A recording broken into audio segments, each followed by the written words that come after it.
Selamat datang saudara-saudari.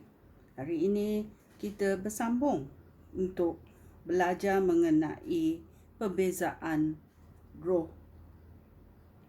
Ya. Hari ini kita belajar mengenai bagaimana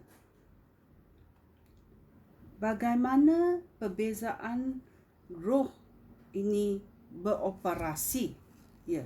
Orang yang mempunyai kurnia ini, ya, adalah penting untuk tahu bagaimana menggunakannya, ya. Dan kita tahu satu kenyataan yang penting adalah fungsi kurniaan perbezaan roh ini adalah untuk memampahkan kalau adanya roh jahat di dalam hidup seseorang atau roh jahat di gereja. Ya. Tetapi ada fungsi lain juga, ya. Kerana fungsi ini boleh membongkakkan punca-punca kalau ada seseorang yang mengatakan nubat. Adakah nubat ini dari roh suci atau roh jahat? Ya, ia boleh berfungsi macam itu juga, memberitahu perbezaannya atau sesuatu pengajaran ataupun manifestasi luar biasa daripada seseorang atau keadaan, ya. Orang ini boleh berfungsi dan boleh tahu bahawa keadaan ini atau situasi ini datang daripada roh jahat ataupun roh suci ataupun kebiasaan manusia, ya. So kurniaan ini sangat penting, ya. Kita boleh cari dalam YouTube juga. Dulu kita ada jumpai, ya, TB Joshua. Ya, dia boleh menerangkan ini. Dia boleh ada kurniaan untuk membezakan roh, ya. Kita tengok banyak dia punya video yang boleh menghalau roh-roh jahat, ya. Kerana roh kudus Allah yang memberikan kurniaan ini kepada dia, ya.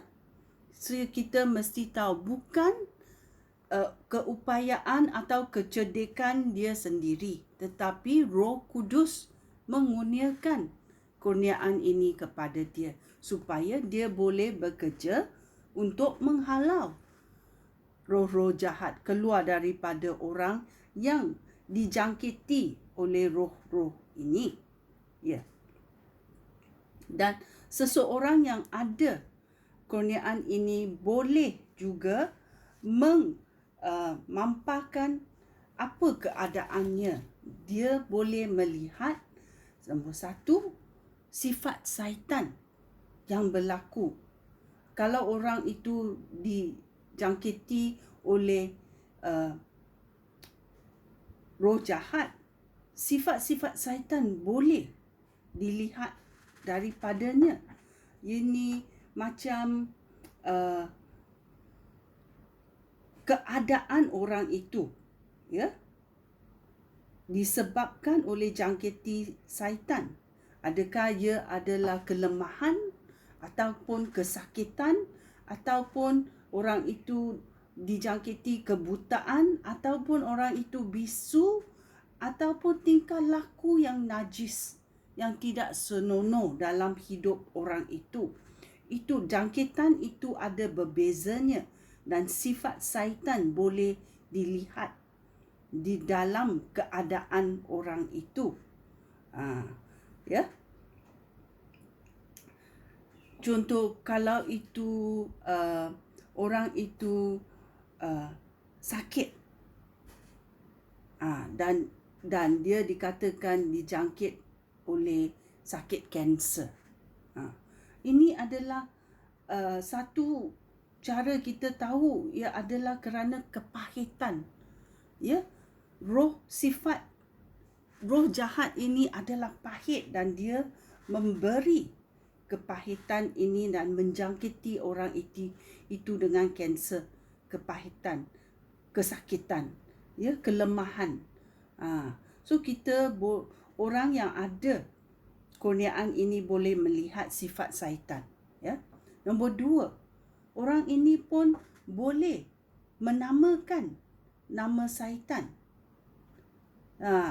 Bila dia melihat dalam keadaan luar biasa, kerana Roh Kudus boleh memberi dia penglihatan, ya. Nombor 3, dia juga boleh tanya berapa bilangan syaitan di dalam orang itu, ya. Dalam Markus babak 5, ya, kita mencarinya. Markus babak 5 ayat 1 sampai 9. Iaitu Yesus menyembuhkan orang yang dirasuk roh jahat. Mari kita mendengarnya. Kemudian Yesus dan pengikut-pengikutnya tiba di seberang tasik Galilea, di daerah Gerasa. Sebaik sahaja Yesus turun dari perahu, dia didatangi oleh seorang lelaki yang keluar dari gua kubur. Orang itu tinggal di dalam gua kubur. Sangat takut, ya? Orang itu dirasuk roh jahat dan tinggal di kawasan perkuburan, ya. Tempat yang sunyi, tempat yang keseorangan, ya. Roh jahat ini membawa dia ke tempat-tempat ini. Tiada seorang pun dapat mengikat dia lagi, walaupun dengan rantai. Banyak kali kaki dan tangannya dirantai, tetapi dia sentiasa memutuskan rantai itu dan mematahkan belenggu besi pada kakinya.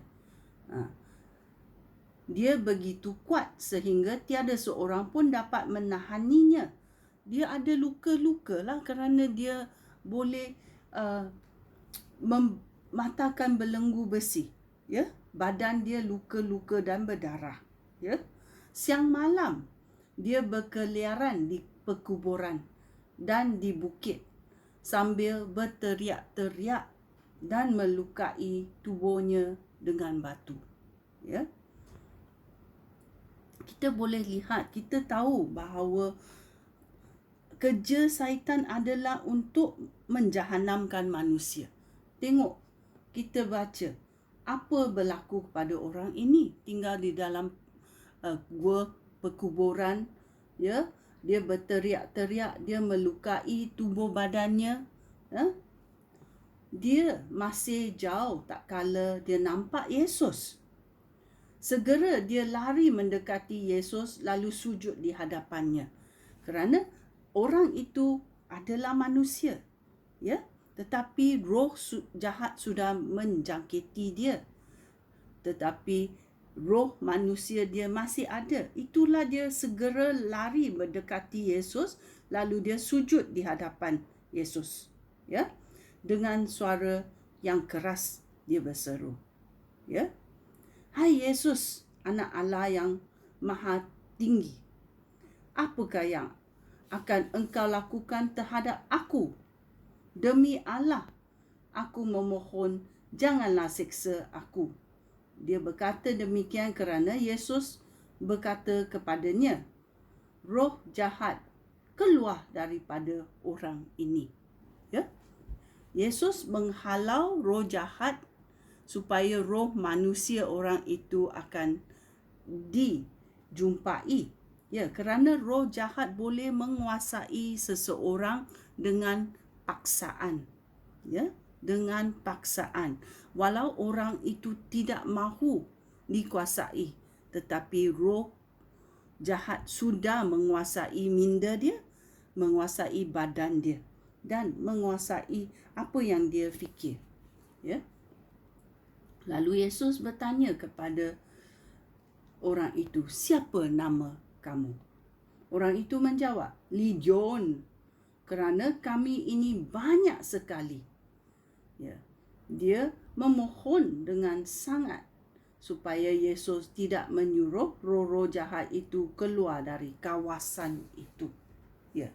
So Yesus tanya, apa nama kamu? Dan dia cakap Legion. Legion adalah banyak, sekumpulan roh-roh jahat ada di dalamnya. Ya. Dalam Lukas babak 8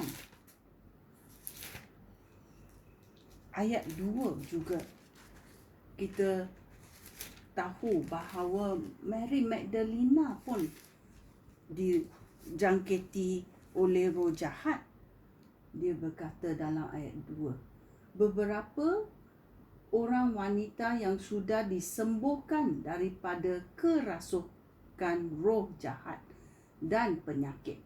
Antara mereka termasuk Maria yang disebut Magdalena. 7 roh jahat sudah diusir keluar daripada badannya. Ya, 7 roh jahat telah keluar daripada badan dia. Ya.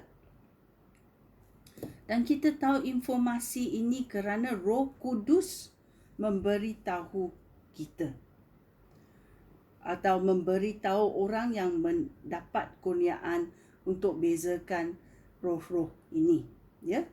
Dan keempat, kita tahu, ya, kita tahu ada juga kekuatan syaitan. Ada yang kuat, ada yang tidak kuat sangat. So, orang yang ada kurniaan ini tahu mana syaitan yang ada kekuatan yang lebih daripada yang lain yang ada dalam orang itu. Ya, seperti Legion, dia ada geng-geng dia. So orang yang ada kemampuan kurniaan ini boleh tahu. Ya. Dan kelima adalah ada juga orang yang ada kurniaan ini beroleh informasi daripada roh-roh jahat itu. Kerana roh-roh jahat ini tahu dia akan dikeluarkan dalam nama Yesus. Itulah dia macam takut kepada orang ini. Ya.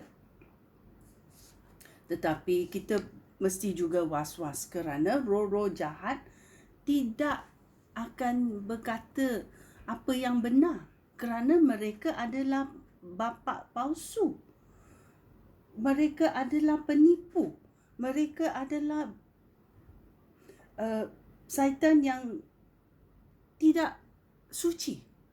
Tidak akan memberi kenyataan yang betul. Ya, dia akan serong. Ya. So kita mesti juga was-was. So ini adalah bagaimana kita tahu operasi syaitan. Ya. Ini adalah caranya syaitan masuk dalam hidup seseorang.